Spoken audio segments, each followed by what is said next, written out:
Mnamo tarehe 14 mwezi wa 9 mwaka 2025 iliripotiwa tukio la kutekwa nyara kwa binti ambaye anaitwa Shairozi Michael Mabula mwenye umri wa miaka 21.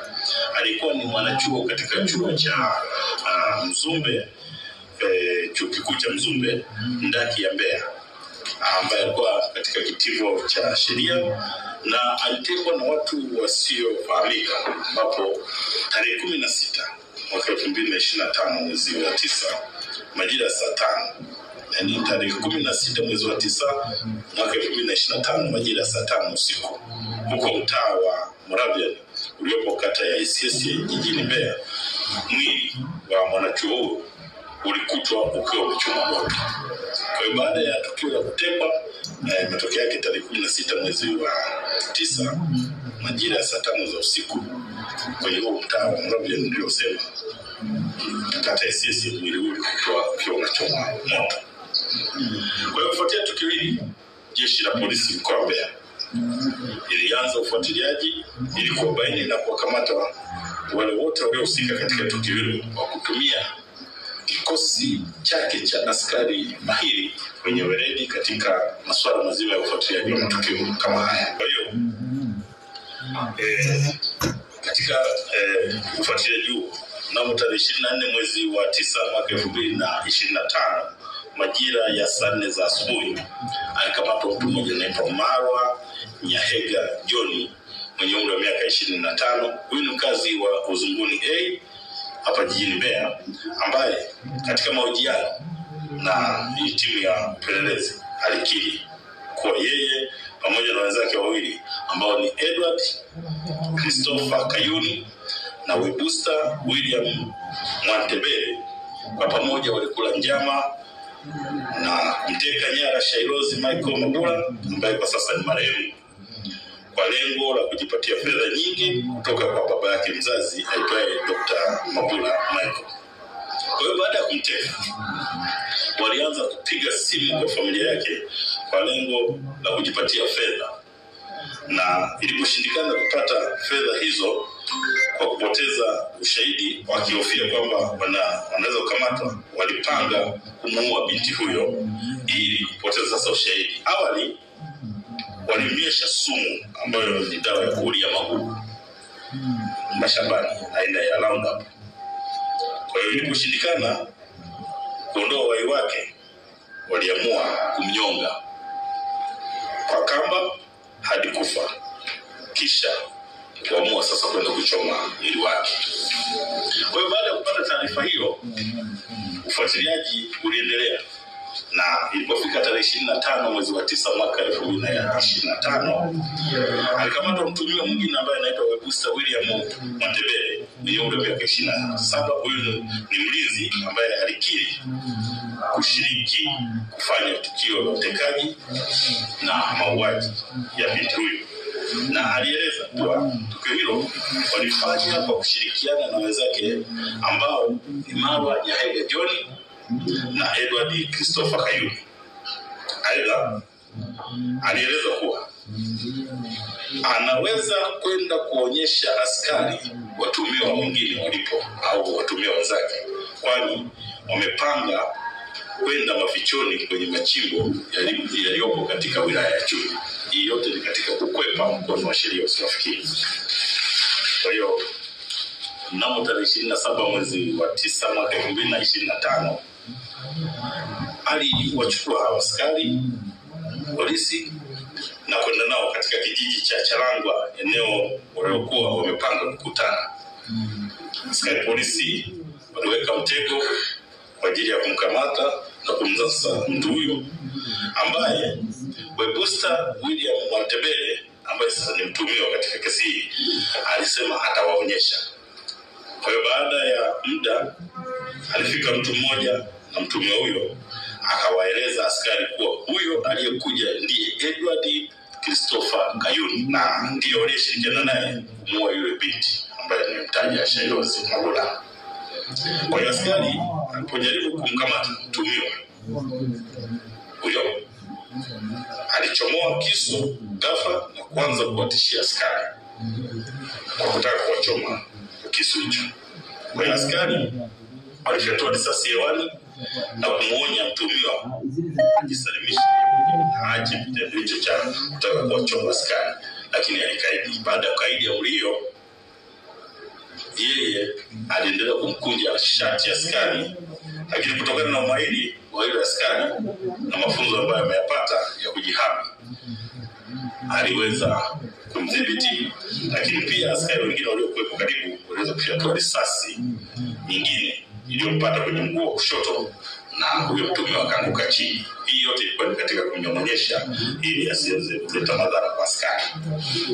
Kwa hiyo wakati wa purukushani hizo, wakati tunaendelea, mtuhumiwa wa Augusta William Mwantebe naye aliona ndo nafasi ya kuweza kuwakimbia askari ili kukwepa mkono wa sheria usimfikie au mkono wa sheria dhidi yake usiendelee kumdhibiti. Ndipo askari baada ya kugundua hilo pia waliona na yeye waweze kumdhibiti kwa kupiga kwanza risasi juu wakimuonya asiendelee kukimbia, na hizo risasi zilizopigwa ni zaidi ya risasi 5 na kumtaka asimame, lakini alikaidi na kuendelea kukimbia kuelekea vichakani.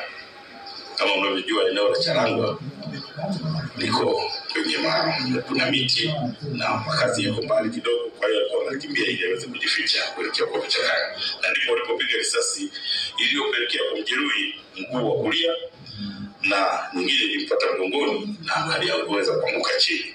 Kwa hiyo majeruhi hao wote wawili walichukuliwa kwa haraka sana ili kuwafikisha katika hospitali ya wilaya ya Chunya ili waweze kupata matibabu. Lakini walipofikishwa pale, kwa bahati mbaya ilibainika kuwa tayari wamekwisha fariki dunia. Aidha, katika ufuatiliaji zaidi wa tukio hili, mtuhumiwa Marwa Nyahega John alieleza kuwa wakati wakimpa mateso Shairozi Michael Mabula na kumrekodi kwenye picha mjongeo na kumtumia baba yake mzazi ili atoe fedha nyingi, alimkata binti huyo kidole cha mkono wa kulia, na baada ya mauaji hayo kidole hicho pamoja na nguo zake za ndani walizipeleka kwa mganga wa jadi, mganga wa kienyeji maeneo ya Isyesye jijini Mbeya kwa ajili ya kufanyia zindiko ili wasibainike na wala wasikamatwe na jeshi la polisi au mtu yoyote kufuatia tukio hili ambalo wamelifanya. Kwa hiyo waliamini hivyo na walifanya hivyo. Kwa hiyo mtumia huyo baada ya mahojiano alikwenda kuwaonyesha askari kwa huyo mganga ambako walipeleka hicho kidole cha huyo marehemu pamoja na nguo zake za ndani. Sasa wakiwa njiani kuelekea kwa huyo mganga, mtuhumiwa Marwa Nyahega John alikupuka ghafla wakati gari ikiwa kwenye mwendo na akajirusha chini kutoka kwenye gari, kitendo ambacho kilipelekea mtuhumiwa huyo alipata jeraha kubwa kichwani. Na kutokana na jeraha hilo, askari pia waliweza tena kumkimbiza katika hospitali ya rufaa ya kanda ya Mbeya ili aweze kutibiwa tuweze kuendelea naye katika mahojiano, lakini kutokana na jeraha lile na kuvuja damu basi akawa amefariki dunia. Jeshi la polisi mkoa wa Mbeya linaendelea na msako mkali kuwatafuta na kuwakamata watuhumiwa wengine akiwepo huyu mganga wa jadi ambaye ameshiriki sasa kuchukua sehemu ya mwili hadi kidole pamoja na nguo za ndani za huyo marehemu. Lakini katika upekuzi wa hao watuhumiwa ambao sasa ni marehemu kwa wote kwa pamoja, walikutwa wakiwa na pingu vitambulisho viwili vya bandia vya Jeshi la Wananchi Tanzania na TPDF vyenye picha na majina yao. Lakini pia walikuwa na simu zenye picha zinazoonyesha namna walivyokuwa wanatekeleza uhalifu wao na kurekodi haya matukio na kuyorusha kwa mzazi. Na wakati huo taarifa kulingana na uchunguzi pia katika simu hizo pia kulikuwa na taarifa zingine za mawasiliano baina yao kabla, wakati na baada ya kumteka nyara kumuua huyu binti ambaye anaitwa Shairozi Michael Mabula mwezi wa 9 mwaka 2025. Kabla hili tukio la kutekwa kwa nyara kwa huyu binti Shairozi Michael Mabula, ni kwamba hawa watekaji walijaribu kufanya tukio hili la kuteka binti mwingine ambaye anaitwa ya huyo daktari. Kwa hiyo binti yule kwa wepesi alipiga kelele na wakaanza hii gari iliondoka. Hiyo gari pia tumeifuatilia na tumeikamata. Katika kuionyesha hapo mtaiona vile binti amekwisha itambua tayari kwamba ndio hii. Kwa sababu alitupa description, lakini pia tulipowapata watumiwa walieleza, na hii gari ni mmoja wapo wa watumiwa ambao tumewakamata. Jeshi la polisi mkoa wa Mbeya kwa tukio linatoa wito kwa jamii, hasa vijana ambao kwanza wamepata mafunzo ya ulinzi kwenye JKT na maeneo mengine. Haya mafunzo wayatumie kama ambavyo yanalenga kwamba wawe wazalendo, na watumie mafunzo haya kwa mujibu wa sheria na taratibu, na sio kutumia mafunzo haya kufanya vitendo vya uhalifu. Aidha, jeshi la polisi mkoa wa Mbeya linatoa rai kwa baadhi ya wananchi kuacha tamaa na kujipatia mali na fedha kwa njia haramu, badala yake wafanye kazi halali ya kujipatia kipato, kwani kama mnavyoona uhalifu haulipi na hauna nafasi katika jamii. Kumbuke kuwa walifanya uhalifu, watu wote wanaofanya uhalifu wajue kabisa kwamba jeshi la polisi mkoa wa Mbeya kwa kupitia askari wake mahiri watafanya uchunguzi wa kina, na kama tulivyosema kwamba mkono wa sheria lazima uwafikie, na ndivyo ulivyoweza kuwafikia, na utaendelea kuwafikia wale wote waliohusika katika mnyororo mzima wa tukio hili ambalo limesababisha taharuki na kuleta simanzi katika jamii ya jiji la Mbeya na mkoa wa Mbeya kwa ujumla.